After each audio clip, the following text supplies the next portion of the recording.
Segundo informaron fontes do propio Concello, a concesión será por un período de 2 anos, prorrogable por un ano máis, e cun orzamento base de licitación de 2.904 euros, IBE incluído. As persoas ou empresas interesadas dispoñen de 30 días para presentar as súas ofertas, podendo realizar no Rexistro Xeral do Concello.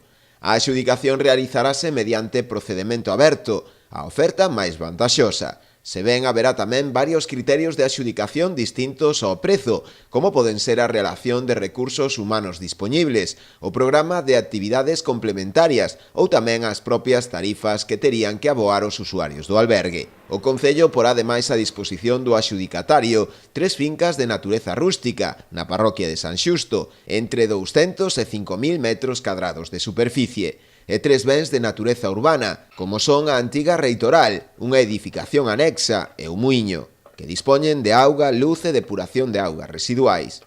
Todo un contorno que está cedido ao Concello de Lousame polo Arcebispado de Santiago de Compostela por un período de 30 anos, en virtude dun convenio asinado xa en marzo de 1996, para destinalo a actividades de carácter cultural, social, educativo e turístico.